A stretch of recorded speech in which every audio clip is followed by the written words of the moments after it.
Word up. Was there ever a bidding war for the Infamous Mob? And why did it take so long for your guys' first album to materialize in 2002? We had a bidding war between I think it was Priority and Penalty, and then Virgin Records. You know what I'm saying? So Virgin Records, they broke off 900,000. You know what I'm saying? Gave us a big advance. So they won the bet. You know what I'm saying? So we ran with them, and you know they didn't know what they was doing. They had Mariah Carey and Janet Jackson. So and they just signed like 10 artists at the same time. They signed us, Billy Bathgate, remember from Harlem? Yeah. And a bunch of other dudes too. They signed a whole bunch of dudes. You know what I'm saying? They kind of was running with us first, but I believe it was more. They cared about us, but they didn't care about us. But they just wanted something from Mobb Deep. You know what I'm saying? They couldn't get Mobb Deep. So what's the closest thing to Mobb Deep? Let's give these dudes money. Mobb Deep's gonna be executive producer, so that's the closest thing we can get to them. That's kind of why they gave us a deal, I think. You know what I mean? Right. Take us Because we back. had one song. We had Thug Music, basically. Like, you know, like one song. That was Right. it. We didn't even have a solo song that kind of blew up. So Crazy. Take us back to working on that debut album with Alchemist and some of your best memories of those sessions on your debut album.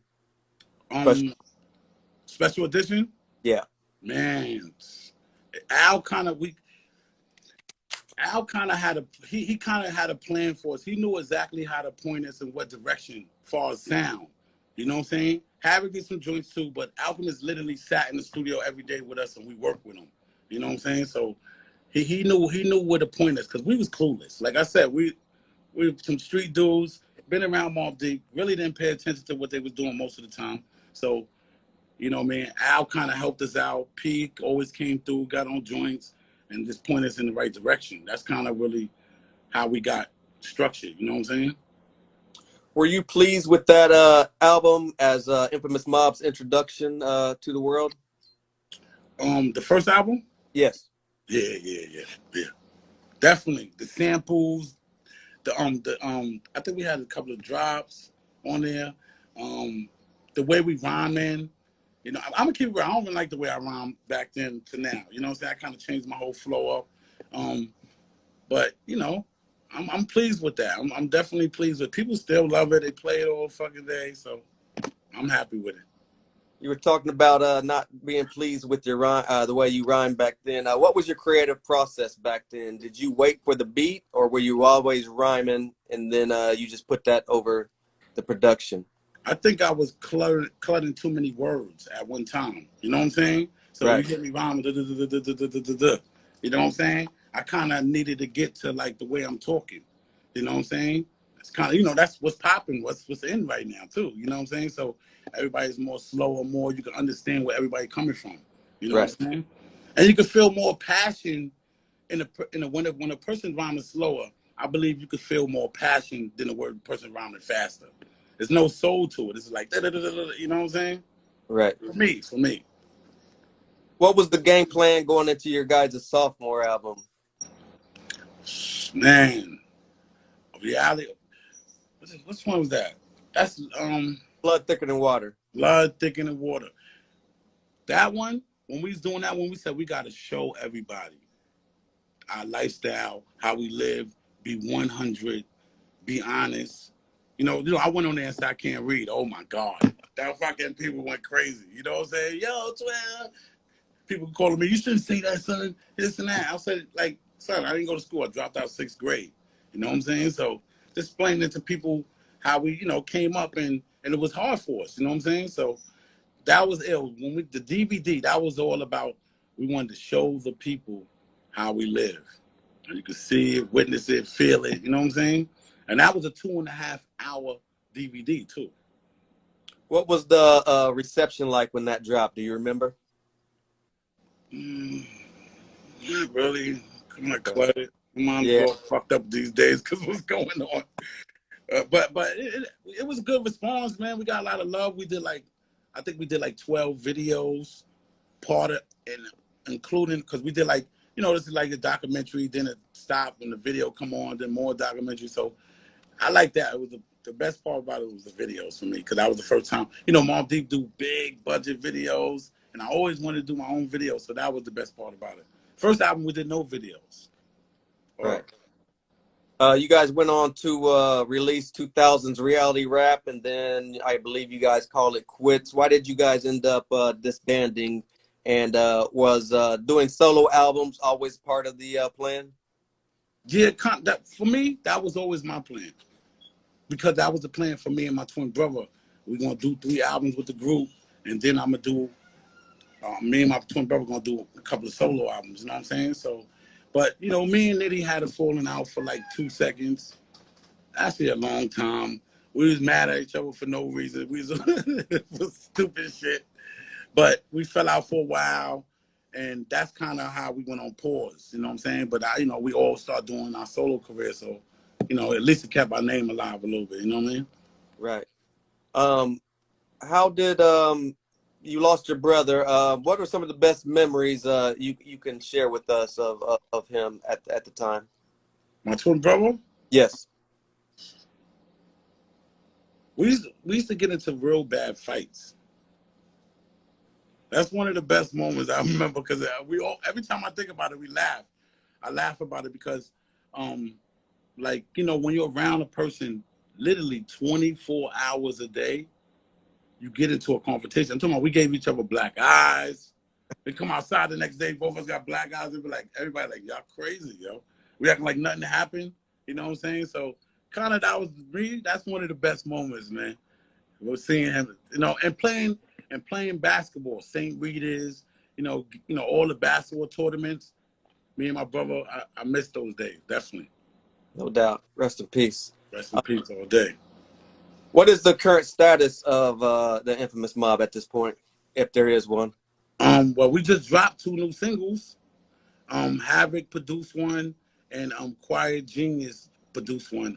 We got a whole EP. Oh, now we was gonna drop an EP, but now we're gonna do a whole album since the pandemic slowed everything up. So we're gonna drop a whole album. We're gonna have a bunch of, you know, Alchemist, Havoc, you know, all the Twiz, the B Pro, all the exclusive people on there. We're gonna make a CD, and the CD is gonna have all the albums we had in the DVD with it. You know what I'm saying? So it'll be 5 CD discs. You know what I'm saying? So it's gonna be special. So it'll come with a T-shirt, a hat. So you know, we gearing up for that right now. We're gonna have maybe like 7, 8 videos coming soon. You know what I'm saying? So we going. No doubt. Rewinding just a little bit, that last album from Infamous Mobb was 2007, and I believe you dropped your first project solo 2009, the Project Kid. Is that correct? Yep. I know I dropped the Grimy collection first. Okay. I dropped the Grimy collection, and then I came with the Project Kid, and then Product 80s or Project Kid. I think the Project Kid, then the Product of the 80s. So that was kind of like the beginning of my solo career. You know what I'm saying? Shout out to Sid Rome's. They produced all that. Sid Rome's produced every beat, all them, the beginning of my solo shit. Can you take us back to the solo days? How did it feel finally being on your own and not really having to answer to anybody? What was Big Twin solo early days like? For me, it was a little frustrating because it was more work. You know, I could just do one verse to jail, and then you know what I'm saying? So I'm like, damn. You know what I'm saying? So that kind of really fucking made me a little tight. But then we you know, Bravo and Joey from Sid Rome's, they kind of really like, you know, look, son, you could do this. Let's get this done. They always push me. So, plus I had the voice. I was like, I can get this done. I know I'm not your illest rapper, all right? I don't do incredible bars. That's not my forte. I just kick some real shit. You know what I'm saying? That's what I do. You know what I'm saying? So it kind of worked out, I think. At what point did you make the move to LA, and for what reason? I first came to LA in I think 2010. Actually my boy Alchemist moved here. He moved back. You know, that's like my best friend. You know what I'm saying? So you know, I always was hanging out with him. So I moved to North Carolina. He did back to LA. So I was like, you know what? I'm gonna just move out there, try to work on some music with him. You know what I'm saying? That's basically why I moved back, because Al moved here. You know what I'm saying? I was like, and I went through a bad relationship. I was married. I got a divorce, and I wanted to leave that side of the earth to get far away. Come over here. You know what I'm saying? So that's why I kind of came over here, and with Alchemist. And I knew I was good because Al's here, so I didn't really know that many people, so that's why I came here to work on music. You know what I mean? What is it about Al that you like to work with him? To work with maybe Havoc. What is it about these guys that Big Twins looks for sonically? They always do the right. It's like some, you hear some producers. They like, you got some B producers, some C producers. These dudes, almost everything they make is fire. Basically everything. Like every time they make a beat is dope. A lot of people can't do that. Dudes wake up every morning, make 3 beats. Every day these 2 dudes do this. Every day. I knew Havoc longer than Alchemist. Havoc been doing that since before Shook Ones came out. You know what I'm saying? So, and Al been doing it ever since I met him. So I think that's why they the best. To me, them 2 are the best. And nobody, everybody, shout out to everybody, but nobody can fuck with them dudes. No doubt. Nobody wants to battle 2-on-2. Nobody. You went on throughout the years to drop several projects. Most recently, Queensbridge with Dirty Diggs. Yes. Tell us about this project. Actually, that project, me and Diggs, somebody was gonna pay us a gang of money to do a whole album. So, but we had to do it in like a day or maybe 2 days. That's crazy. So we did 12 songs in 2 days, and them dudes backed out. I was like, oh, these fucking bastards. So Diggs was like, look, son, let's take the best 6 songs and put it out. You know what I'm saying? So that's how it kind of came about, of me and him doing work. I supposed to been doing work with him anyway, because, he fuck with all my crew, Hush Kingpin, Planet Asia, all them niggas I fuck with. So, and he a dope producer, so that's how we got together and really, got to do that. Or what's the reception been like on this project? So funny is the crazy thing is, the people over at Empire, because I got distribution over there, they like, this did better than Grimy Life. I'm like, are you serious? Because me, I kind of like, as I told you, we're doing it for somebody. And Grimy Life, I kind of took my time. I was like, I worked on this shit for 3 years. You know what I'm saying? I think that's my best work. But they like this better. I guess you know what it is? The more you give them, the more they get more loyal. You know what I'm saying? Right. That's the way it is now. I probably can piss on the song tomorrow. They'll be like, we love it. You never know these days. You know what I mean? They always say the stuff that you like is not going to be what somebody else likes. Exactly. From 2009, or I'm sorry, your earlier project up until now, how do you think you've progressed lyrically? I think I got way better. And you know what? The people say it. The fans. Because I keep it real with myself. I'm like, look, I'm not your illest, son. That's not me. You know what I mean? So I always was honest. So as I got better, people always go, son, you killing it now. And now I see more people write my rhymes. They recite my shit now. You know what I'm saying? I'm like, all right, I'm feeling good about that. You know what I'm saying? And then, I went around the whole world recently by myself. Japan, Australia. I mean, not Japan, the whole Europe, Russia, Brazil. Did all that by myself. And then Alchemist and P, they always would call me and be like, yo, son, you killing it. Keep doing your thing. You know what I'm saying? That mean a lot too. So, I'm happy with where I'm at with my music. You know what I mean? You mentioned going around the world. How did that tour come about? Just building with the people online. Actually, I went on tour. I did a whole tour around the world with all drug dealers. Drug dealers booked me around the whole world, son. And they gave me more money than any of the promoters would give me. And they took care of me like a king. Poland. Wow. Drug dealers in Poland, France, Germany.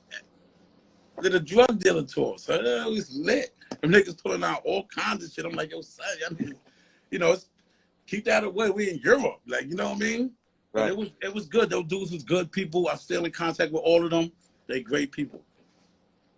At this point, what does Big Twins consider the best phase of his life? Um, Hopefully in a couple of days if I close this new deal. I don't know. That's hard to say, man. You know what I mean? For me, I'm glad that I don't live like in New York, and I travel. I lived in North Carolina. I lived in New Jersey. I lived in California. I'm happy that I travel everywhere, get to see how people think and how people be, you know, how they react to my music and all that shit. I'm out. You know what I mean?